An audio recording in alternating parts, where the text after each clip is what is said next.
Jack Miller stood alone in the observation deck of the Galactic Confederation vessel Harmony, watching the stars blur past. The massive ship hummed softly around him, but the usual chatter stopped whenever he entered a room. 5 months into his 1-year assignment as the first human on a Confederation exchange program, and he was still treated like a disease that might spread. Behind him, the door hissed open. Jack didn't need to turn around to know who it was. He could tell by the light, cautious footsteps and the faint smell of sweet herbs. "Officer Zilther," Jack said, still facing the window. "Did you need something?" The thin, blue-skinned alien paused several steps away, maintaining what Jack had come to recognize as a safe distance. All the crew kept this buffer zone around him, as if his humanity might be contagious. "Medical Officer Theliner requests your presence," Zilther said, his voice melodic but tense. "A sample delivery requires your strength." Jack turned and nodded, trying to ignore how Zilther flinched at the sudden movement. The alien's large, pupilless eyes blinked rapidly, a sign of stress in his species. "Lead the way," Jack said, keeping his voice soft as they walked through the curved hallways.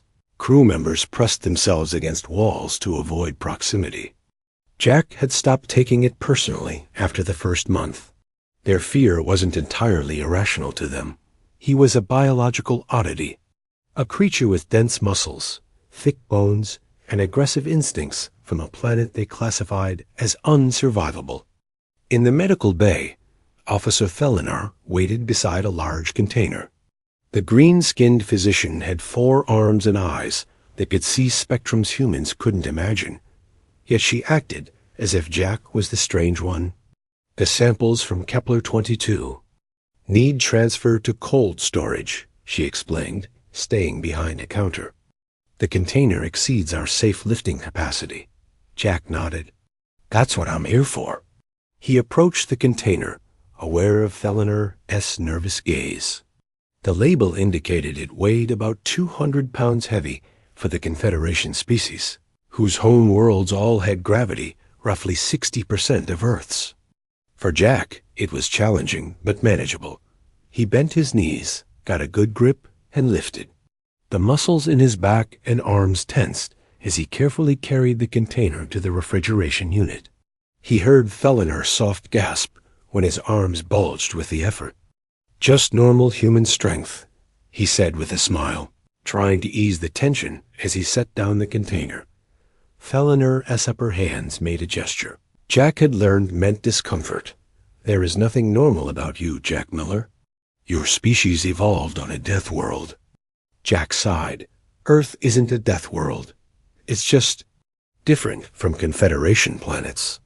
Your world has extreme temperature variations, high gravity, dangerous radiation levels, toxic elements, aggressive predators, and natural disasters. By our classification, Earth is definitely a death world." Jack couldn't argue with the facts. To these beings, Earth would indeed be deadly, but to him, it was just home. Will that be all? He asked Dot before Thelinar could answer. Captain Vexner entered the medical bay. The captain, tall even for his species, with silvery skin that reflected light in mesmerizing patterns, acknowledged Jack with what passed for a nod among his kind. "We've received a distress call from Proxima V," Vexner announced. "A mining colony has experienced a catastrophic tunnel collapse. We are the nearest vessel. Casualties?" Thelinar asked, immediately shifting to professional mode. "Unknown. Communications are limited. Will arrive in 4 hours." Vexner's gaze settled on Jack. The human will join the away team. Thelinar's 4 hands moved in protest. "Captain, with respect, that may not be wise.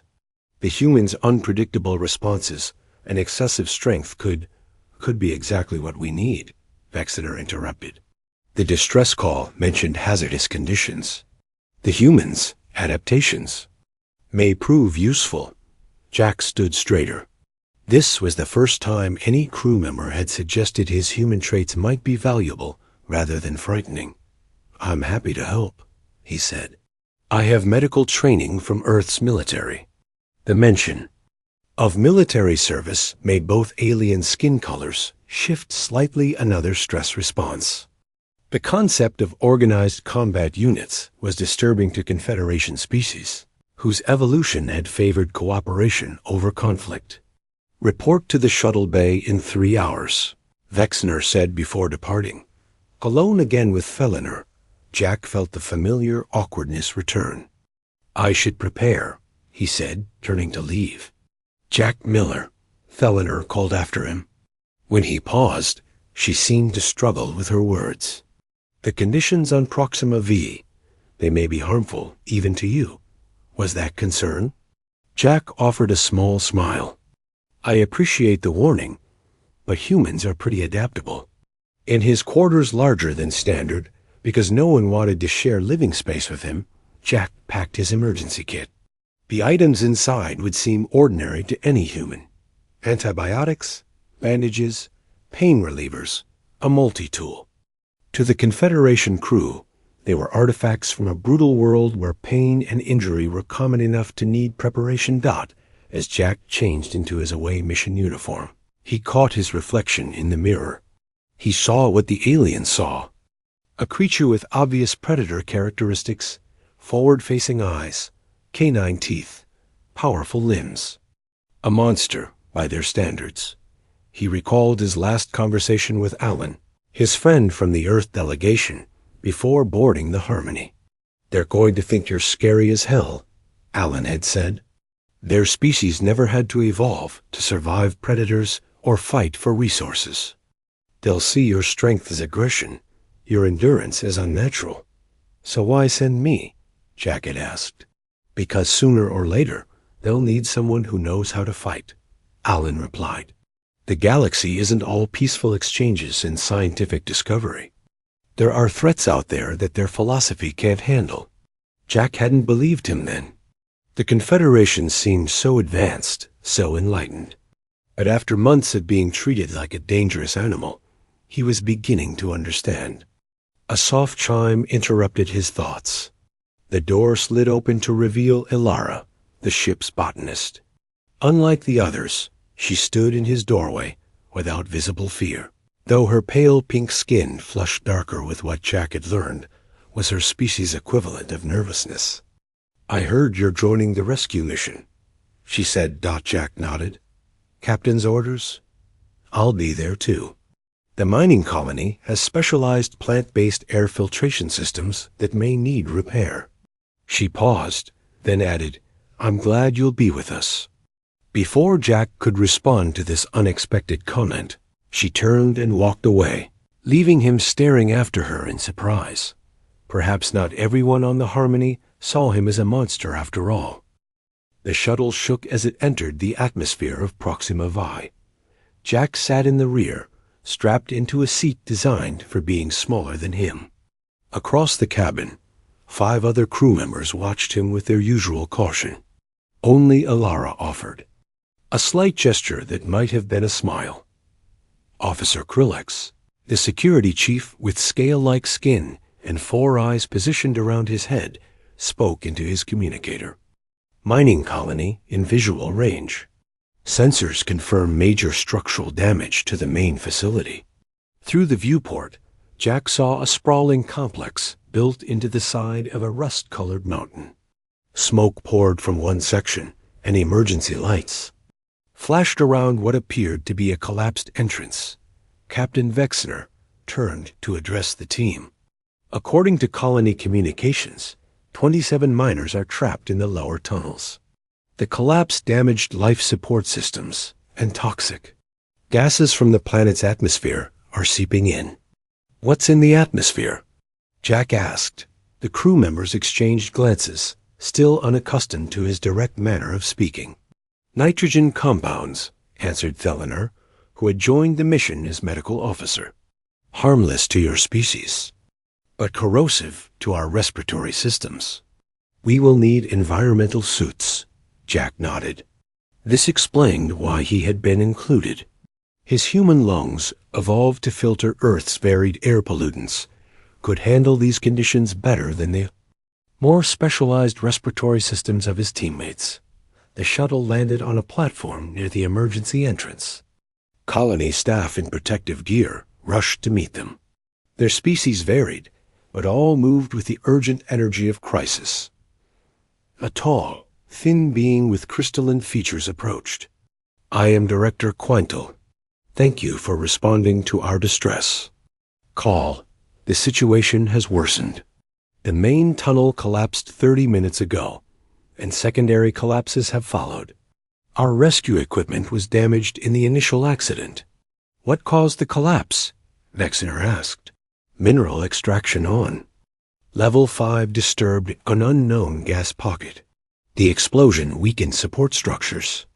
Quintal's crystal features caught the light as he turned toward the smoking entrance. "We must hurry.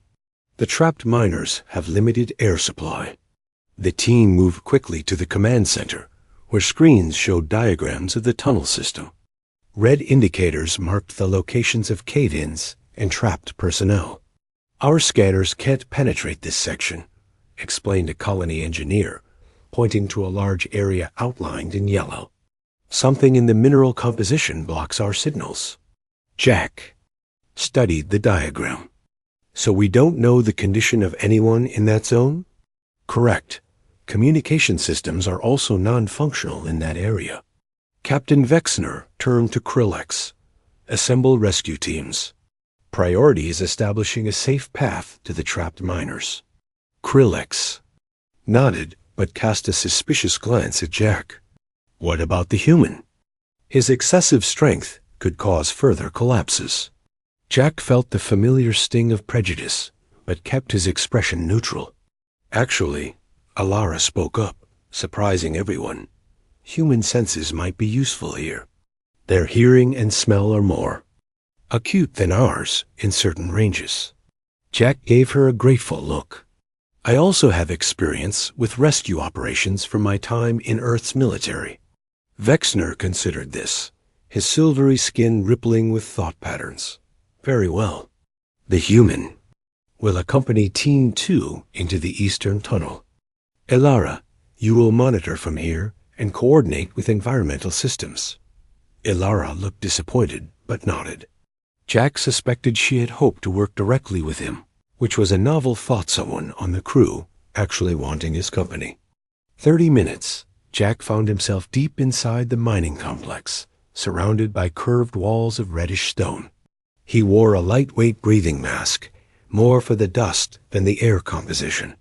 The 3 other members of his team, all from species adapted to gentle, stable environments, wore full environmental suits that made their movements awkward.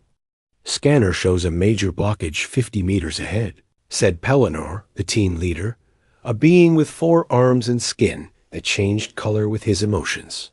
Currently, he displayed a nervous orange hue dot as they approached the collapsed section. Jack's training kicked in. He examined the fallen rocks and support beams, looking for stability points and potential paths. "The structural integrity on the left side looks better," he said, pointing. "If we carefully remove these smaller rocks, we might create an opening without disturbing the main pile." Pellinor's skin flashed with doubt, turning a deeper orange. "How can you determine that without scanning equipment? Earth has natural caves and mines. I've had training in this kind of situation." Jack didn't add that Earth's higher gravity made him instinctively aware of weight distribution and structural pressures. After some hesitation, Pellinor agreed to try Jack's approach. The team worked slowly, removing debris piece by piece. Jack's strength allowed him to move rocks that would have required machinery for the others, but he was careful. Mindful of Krillex's warning dot an hour later, they had created a narrow passage. Jack's broader shoulders made it a tight fit for him, but he squeezed through first, using his flashlight to examine the tunnel beyond. "It opens up about 3 meters in," he called back. Tunnel appears stable here. The others followed, their environmental suits scraping against the rough walls. On the other side, they found themselves in a section of tunnel where emergency. Lights still functioned, casting an eerie red glow. Life signs detected, announced Trenvok, the team's medical assistant, checking a handheld device. Multiple readings, approximately 30 meters ahead. They moved forward cautiously, stepping over fallen equipment and avoiding hanging cables. The air grew warmer and thicker with dust. Jack could smell something sharp and chemical, probably. The gas that had caused the initial explosion. Then he heard a faint tapping sound, rhythmic and deliberate. "Stop," he said, raising his hand. The team froze. "Listen." At first, the others heard nothing. Their species had evolved for different sensory priorities. But after a moment of concentration, Pellinor's skin rippled with recognition. "A signal," he said. "Someone is alive down there." Jack nodded. 3 taps, pause. 3 taps. Universal distress pattern. They quickened their pace, following the sound to another blockage, this one smaller but still impassable. The tapping came from the other side. "Hello." Jack called out, his voice stronger than the others would have managed in the dusty air. "We're with the rescue team from the Harmony." A weak voice answered in the common Confederation language. 5 of us ... Trapped. Air ... getting bad. "We'll get you out," Jack promised. He examined the blockage, testing rocks for stability. "This section is too unstable for the approach we used before. Removing the wrong piece could bring everything down." Pellinor's skin turned a worried purple. "We need excavation equipment, but it would take hours to bring it here." Jack looked around and spotted a fallen support beam made of a metal-like material. An idea formed one that would have been impossible for the physically weaker Confederation species. "I might be able to create a brace," he said, pointing to the beam. "If I can wedge it under that larger rock, it might support enough weight for us to move some of the smaller debris safely." The team watched with a mixture of fear and fascination as Jack positioned himself beneath the heavy beam. He took a deep breath, planted his feet, and lifted. On his home planet, this would have been difficult but manageable. Here, with lower gravity, it was within his capabilities. Still, the weight made his muscles burn and sweat break out across his forehead. The others had never seen a being sweat before, and their alarm was visible. "What is happening to you?" gasped Trenvok. "Are you melting?" Jack couldn't spare the breath to explain human thermoregulation. He focused on inching the beam into position until it braced against the largest boulder. When he finally stepped back, breathing hard, the makeshift support held. "Now we can move these smaller rocks without risking another collapse," he explained. Wiping his forehead, the team worked quickly.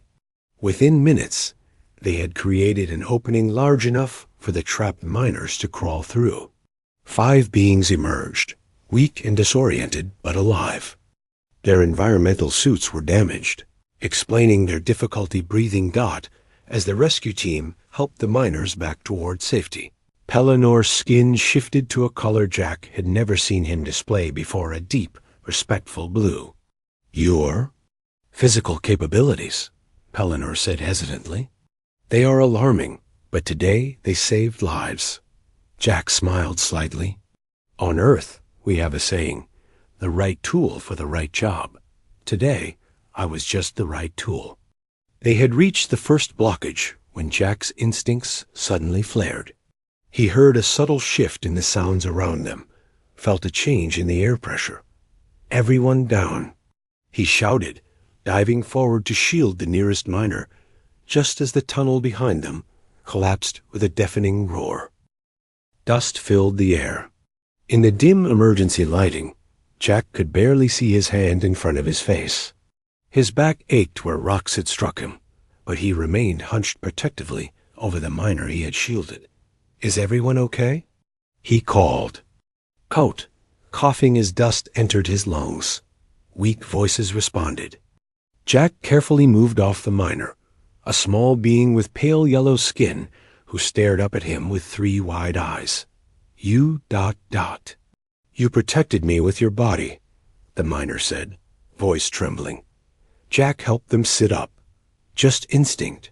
Are you hurt? Miners shook their head, still staring at Jack in wonder. Pellinor emerged from the dust cloud, his skin a stressed gray color. The passage behind us is completely blocked.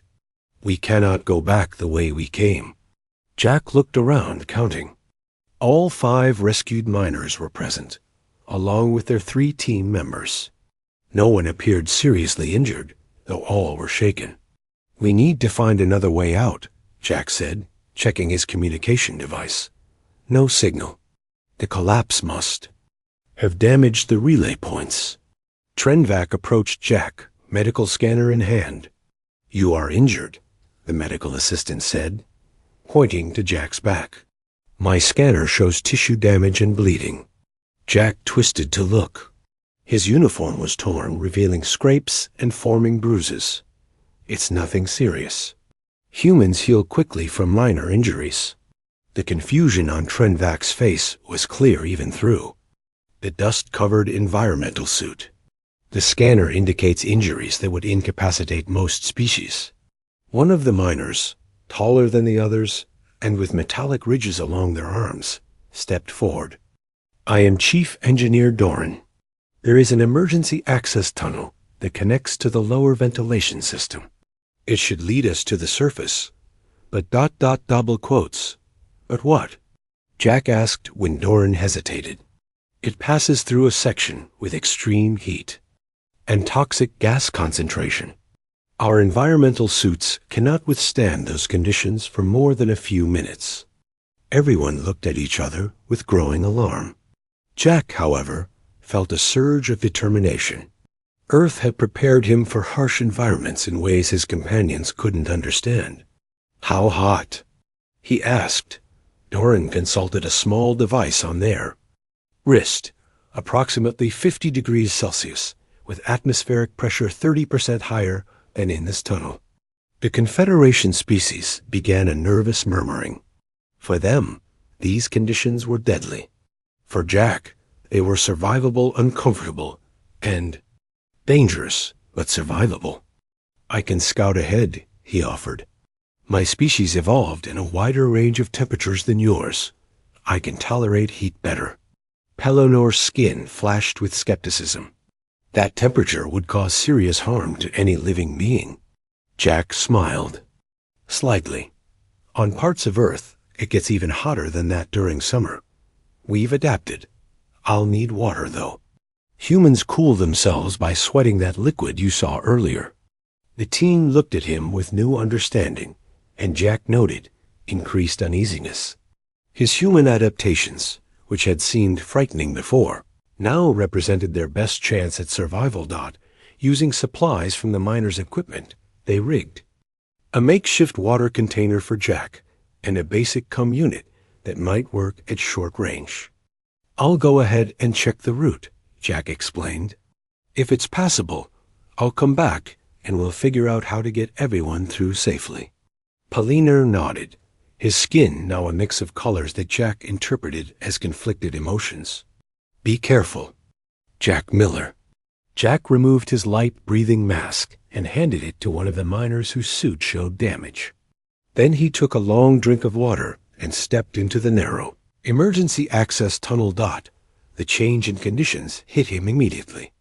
The heat wrapped around him like a heavy blanket, and the air felt thick with chemicals that made his eyes water. Jack slowed his breathing, remembering his training from Earth's desert warfare courses. The tunnel sloped upward, twisting through the rock. The metal handrails along the wall were almost too hot to touch. Sweat poured from his body, performing its evolutionary function of cooling his skin through evaporation. After 15 minutes of climbing, Jack reached a junction where the tunnel split. He paused, drinking more water and considering his options. A faint vibration through the rock suggested mining equipment operating somewhere nearby. He chose the path that seemed to lead toward this activity. 5 minutes later, Jack found what? He was looking for a ventilation fan, drawing air upward toward the surface. Beyond it, he could see a maintenance ladder leading to a hatch. He had found their way out. Jack turned back, moving as quickly as the heat would allow. By the time he reached the others, his uniform was soaked with sweat, and his face was red from the heat, but he was smiling. "I found a way out," he announced, "but we need to move quickly and stay close together. The conditions are worse than Doran predicted." The team prepared to move, sharing the remaining water supplies. Jack noticed the miners watching him with expressions he hadn't seen from Confederation species before, not fear, but something closer to awe. "How can you function in such heat?" one of them asked. "Our environmental suit's cooling systems are already struggling just from being near the tunnel entrance." Jack shrugged. "Earth has many different environments: deserts, ice fields, oceans, mountains. Humans had to adapt to all of them to survive. We're not specialized for perfect conditions like most Confederation species." As they entered the emergency tunnel, the heat immediately affected the others, despite their environmental suits. Their movements slowed, and their breathing became labored. Jack took the lead, helping those who struggled, carrying equipment, and offering encouragement. Halfway to the junction, one of the miners collapsed. Without hesitation, Jack lifted the alien onto his back, carrying them as easily as he would a child on Earth. "Your strength," Pelinar observed, his voice strained through his suit's communicator. "It exceeds our understanding of biological limitations. Humans evolved on a high-gravity planet with predators that could outrun us," Jack explained as he climbed, barely slowed by his burden. "We developed endurance and strength instead of speed. We can't outrun danger, but we can outlast it." When they finally reached the ventilation fan, Jack set down the miner he had carried. They had all made it, though the environmental suits showed warning indicators of overheating systems. The fan posed a new problem. It needed to be stopped before they could pass through to the ladder beyond. "The emergency override is there." Doran pointed weakly to a panel on the wall. "But it requires physical strength to turn. A mechanism is designed to resist accidental activation." Jack approached the panel and gripped the heavy metal lever. Even in Earth's gravity, this would have been challenging. He planted his feet, took a deep breath, and pulled with all his strength. For a moment, nothing happened. Then, with a groan of protesting metal, the lever began to move. Jack's muscles strained, veins standing out on his arms and neck as he forced the mechanism through its full range of motion. The fan slowed and stopped. Beyond it, the ladder to the surface waited. One by one, the miners and rescue team members climbed through the fan housing and up the ladder. Jack went last, making sure everyone made it safely. When they emerged into the open air of Proxima VI, emergency teams rushed to meet them. Medical staff hurried the miners to treatment areas, while Captain Vexner approached the rescue team. "We thought you were lost," the captain said, his silvery skin rippling with emotion. "The colony's sensors detected the secondary collapse. How did you escape?" Pelinor's skin had shifted to a deep blue, a color Jack had never seen on him before. "We survived because of the human," he said simply. Later, in the medical bay of the Harmony, Jack sat quietly as Thelanor examined his injuries. The scrapes and bruises on his back had already begun to heal, fascinating the alien doctor. "Your cellular regeneration rate exceeds our medical models," she said, scanning him with various instruments. "And your heat tolerance. It should not be biologically possible." Jack smiled tiredly. "Humans have always been good at doing the impossible." Elara entered the medical bay, her pink skin flushed darker with emotion. "The miners you rescued are asking for you," she said. "They want to thank their Guardian monster in person. Jack raised an eyebrow. Guardian monster? Elera's expression was hard to read. That is what they are calling you. They say only a monster could have survived those conditions, but a guardian who used that strength to save others. Jack considered this new title, perhaps being seen, as a monster wasn't entirely bad, not if it came with recognition of humanity's protective instincts as well. Tell them I'll visit once the doctor clears me, he said. As Elara turned to leave, she paused. Jack ... I never thought I would say this, but I'm beginning to understand why your species survived on such a harsh world. You are built to endure. 4. The first time since joining the Harmony's crew, Jack felt something change in how he was perceived. Not accepted, perhaps, but understood a little better, and understanding was a good place to start. 2 days after the rescue mission, life aboard the Harmony had changed for Jack. Crew members still kept their distance, but the fearful glances had been replaced with curious ones. When he entered the dining hall, conversations paused briefly, before resuming at a lower volume.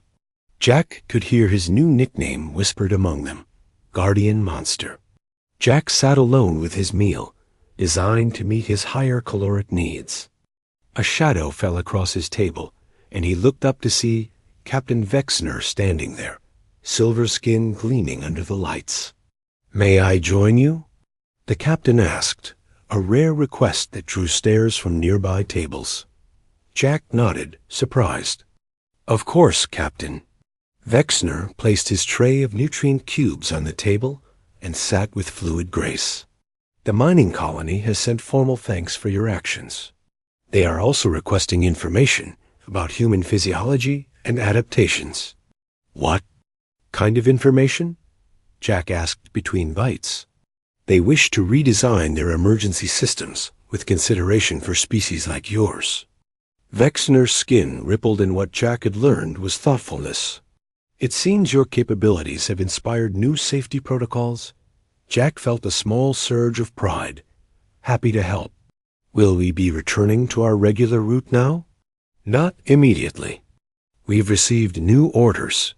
Vexner lowered his voice. Long-range sensors have detected a Scythid vessel approaching this sector. Jack stiffened. The Scythids were the only known hostile species in this part of the galaxy, insectoid beings, with a hive mind who viewed other sentient life as either threats to eliminate or resources to harvest. The Confederation had lost several colonies to Scythid attacks in recent years. Are we evacuating the mining colony? Jack asked. That process has already begun, but the Harmony has been asked to remain in orbit. Our sensors have advanced detection capabilities that the colony lacks. Vexner's skin darkened slightly. I do not anticipate direct conflict, but as a precaution, all crew members are being assigned to emergency response teams. Jack understood the captain's concern. The Harmony was primarily a research and diplomatic vessel. Its crew were scientists and diplomats, not warriors. The Confederation's peaceful evolution had left them ill-prepared for dealing with aggressive species like the Scythids.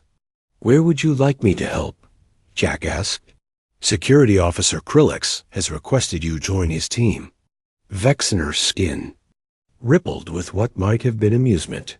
It seems your performance on Proxima Vi has changed his assessment of your usefulness. After finishing his meal, Jack reported to the security section. Krillex greeted him with a formal nod, his 4 eyes blinking in sequence, a sign of respect Jack had rarely received before.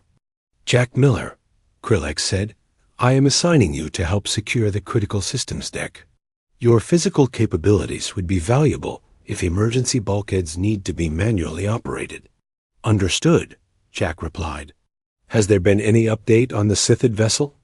It changed course 30 minutes ago.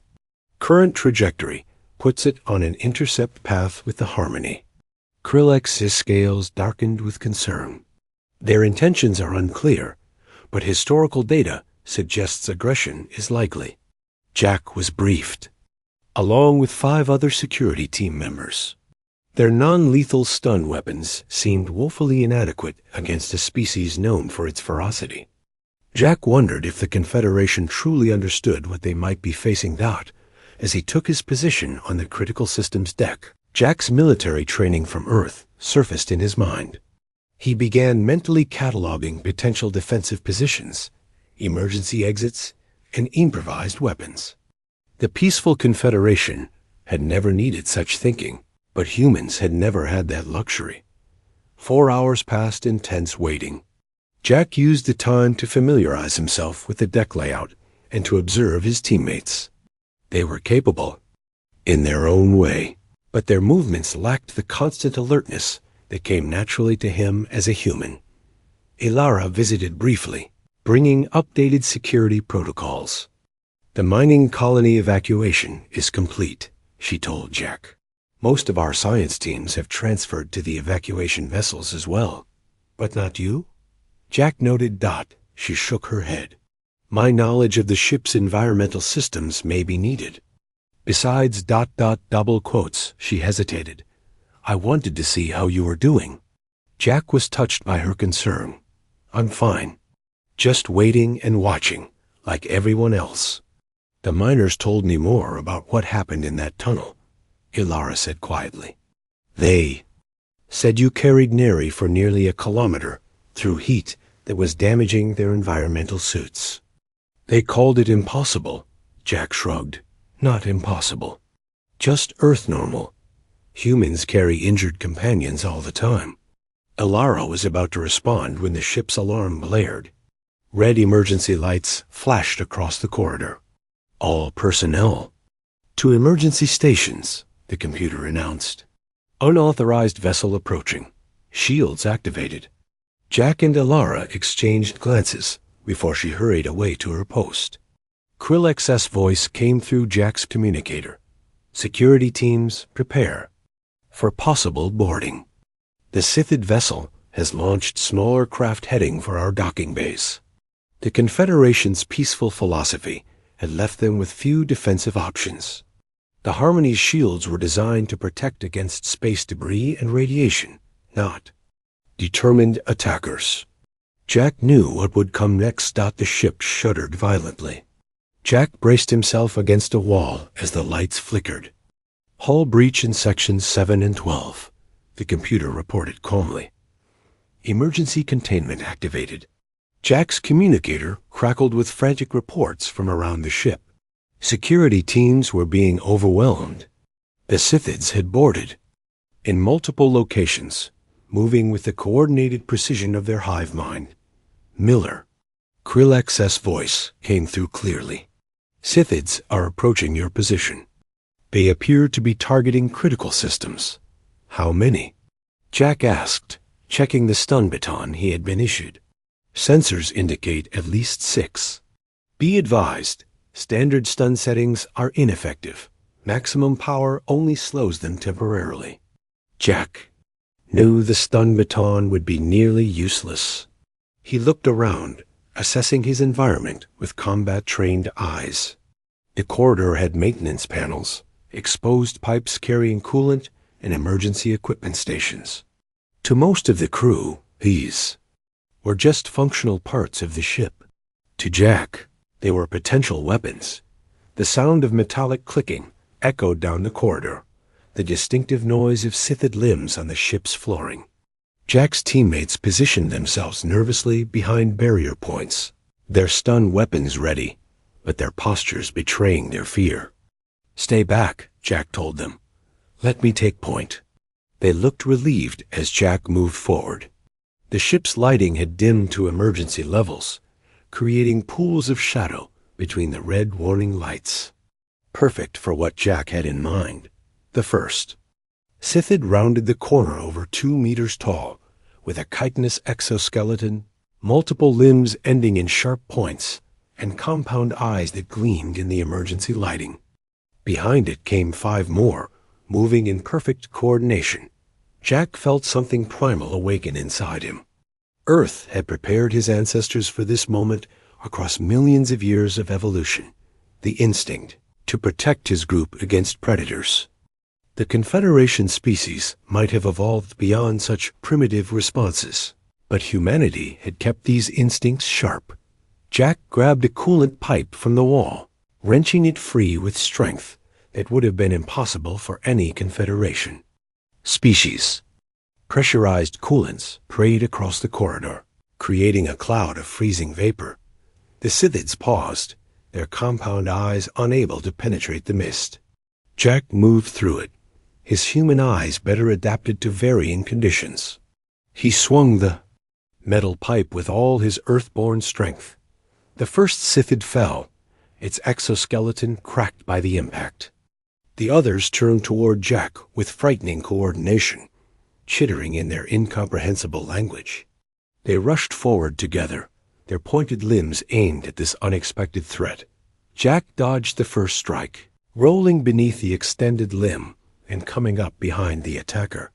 He slammed the pipe into the joint, where limb met body targeting weaknesses, as humans had learned to do against larger predators on Earth. The Scythid screeched, a sound that made the Confederation security team cover their hearing organs in pain. To Jack, it was just another advantage. His human ears could tolerate a wider range of sounds without incapacitation. Two more Scythids reached him simultaneously. A sharp limb grazed his arm, drawing blood. Jack felt no fear, only focused concentration, the combat mindset that had served humans since they first picked up stones against cave predators. He fought with every adaptation Earth had given him. Strength evolved for persistence hunting, endurance built for outlasting prey, pain tolerance developed to continue fighting despite injury, and the tactical thinking that had made humans apex predators on their deadly home world. From the perspective of his Confederation teammates, Jack had transformed into something terrifying, a creature of unexpected violence and impossible resilience. Blood streamed from cuts on his arms and face, yet he continued fighting. When struck, he didn't fall. When surrounded, he didn't surrender. To the Scythids, he was an anomaly. Their hive mind couldn't process an individual fighting with the coordination they achieved only through collective consciousness. As the last Scythid fell, Jack stood breathing heavily, coolant vapor swirling around him and blood dripping from his wounds. The battle for the Harmony lasted 3 hours. Reports from across the ship told the same story. Wherever Jack went, the Scythids fell back.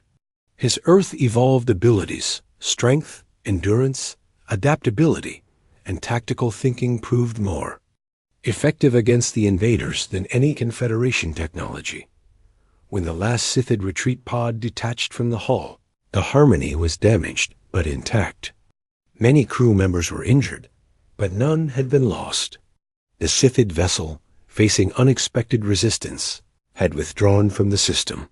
Jack sat in the medical bay, allowing Thelenar to treat the numerous cuts and punctures on his body. Medical officer worked in silence, her movements betraying her unease, as she applied healing compounds to wounds that would have killed most Confederation species. "You should be dead," she finally said, scanning a particularly deep gash on Jack's shoulder. "Your blood loss exceeds survivable parameters." Jack managed a tired smile. "Humans have redundant systems. We can lose a lot of blood and keep going." "Like your second kidney," Thelenar noted, "and your ability to function with damage to your liver or lungs." "Exactly. We evolved those backups because Earth is dangerous. Injuries are common there." Thelenar's hands paused in their work. "The way you fought, it was unlike anything in Confederation records. You used the environment, targeted weaknesses, adapted to their tactics. How?" Jack considered how to explain. "Humans were prey animals once, a long time ago. We learned to observe predators, understand them, and eventually outthink them.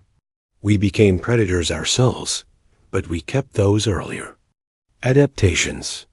The door to the medical bay slid open. Captain Vexner entered, his silver skin displaying patterns Jack had never seen before. Behind him came Krillex, Alara, and several other senior officers. "Jack Miller," the captain said formally, "the Harmony owes its survival to your actions." "Today," Jack shook his head, "I just did what anyone from Earth would have done." "That is precisely what concerns us," Krillex stated, his 4 eyes blinking in sequence. "If all humans possess your capabilities, your species represents a power unlike any in known space." Jack felt a familiar discomfort. Once again, his human nature was being viewed with suspicion. Alara stepped forward. "What Krillex means is that we have misunderstood humanity. We classified Earth as a death world and humans as dangerous anomalies. We were wrong." "How so?" Jack asked cautiously. Captain Vexner's skin rippled with what Jack now recognized as profound thought. A truly deadly species would have conquered rather than join the Confederation. You possess the strength to dominate, yet you choose cooperation. This suggests an evolutionary path we failed to consider. "Balanced adaptation," Thaliner added, setting aside her medical instruments. "Most species evolve toward specialization for their environment. Humans evolved generalization, the ability to survive in varied conditions, alongside remarkable social cooperation." Jack looked at the faces around him, seeing genuine curiosity replacing fear. Earth has thousands of environments, from deserts to ice fields. Humans had to adapt to all of them. We survived through cooperation as much as through strength. Alara nodded. "The miners you rescued described how you carried their injured companion. The security team reported how you positioned yourself to protect them from the Scythids.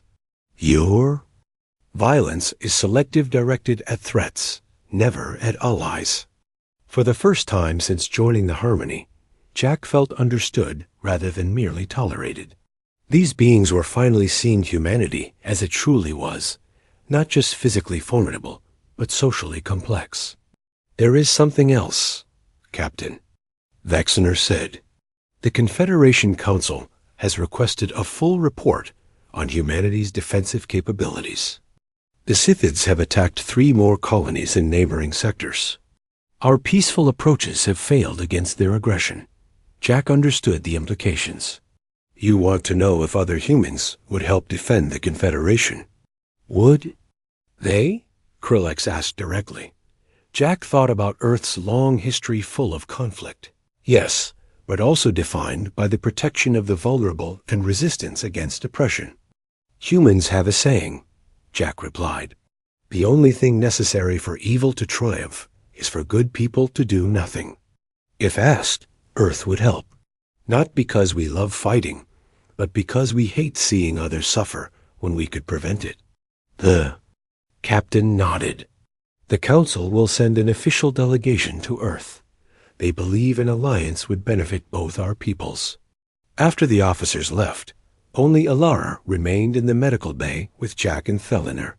She approached Jack's bed, her pink skin flushed with emotion. "When I first met you," she said quietly, "I thought you were dangerous. I was right, but I didn't understand why that might be valuable." Jack smiled. "On Earth, the most dangerous animals aren't always predators. Some of the most formidable species are protective. They only become violent when their families or territories are threatened." "Like bees," Alara said, surprising Jack. "I studied Earth's biology. Bees defend their hives with their lives." "Exactly," Jack nodded. "Humans can be like that. We protect what we care about." Thaliner finished applying the last bandage to Jack's arm. "Your injuries should heal completely within your species' normal recovery time, which is, remarkably, about 1/3 of what most Confederation species require." Jack carefully stood up, testing his bandaged limbs. "Thank you for the treatment." As they left the medical bay, Jack and Alara walked together through corridors still showing damage from the Scythid attack. Crew members they passed no longer pressed themselves against walls to avoid Jack. Instead, many nodded respectfully or made their species equivalent gestures. "You've become something of a legend on the ship," Ilara told him. "They're calling you the Earth Warrior now, instead of Guardian Monster." Jack laughed softly. "I prefer just Jack. The miners you rescued have been sharing stories about your actions in the tunnel. The security team is discussing your combat techniques. Everyone is seeing humans differently now." They reached the observation deck, where Jack had often gone to be alone. Now he found several crew members already there, discussing repair plans. They acknowledged Jack with respectful nods. Jack stood at the viewport, looking out at the stars. Somewhere out there was Earth, where his strength and instincts weren't remarkable but normal. For the first time, he felt homesick not because he was unwelcome on the Harmony, but because he wished his crewmates could see the beauty of the world that had shaped humanity. "What are you thinking about?" Ilara asked, joining him at the viewport. "I was just remembering something my grandfather told me," Jack replied. "He said that what makes humans special isn't that we're stronger or tougher than other species on Earth. Many animals have us beat there. What makes us special is that we can be gentle despite our strength. We can choose when to use our power and when to hold back." Ilara considered this. "The Confederation has much to learn from Earth, it seems. And humans have much to learn from you," Jack added. "Your species value peace, cooperation, and understanding. Those are things humans strive for too, though our history hasn't always shown it." A call came through on the ship's communication system. "Jack Miller to the bridge," Captain Vexner's voice announced. "We are receiving a transmission from Earth's delegation. They have requested to speak with you before formal discussions begin." As Jack turned to leave, Ilara touched his arm gently.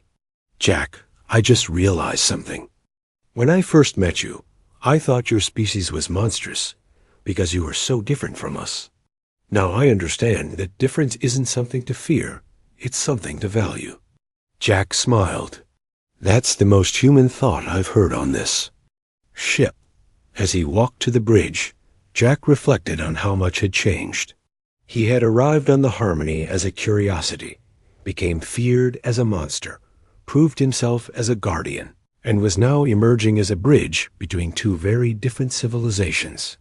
The crew no longer saw him as a dangerous anomaly from a death world. They saw him as Jack Miller, a human whose strange and sometimes frightening adaptations made perfect sense when understood in context. He wasn't a monster. He was just normal Earth's version of normal. And for the first time, that was something the Confederation could appreciate rather than fear. When Jack stepped onto the bridge, the entire senior staff stood in respect. Captain Vexner gestured to the communications screen, where representatives from Earth waited to speak with the human who had changed how two civilizations would interact forever. Jack straightened his shoulders and stepped forward, ready to help. Build a future where difference was strength and adaptation was understood rather than feared. A future where being called a monster might just be the highest compliment one species could offer another.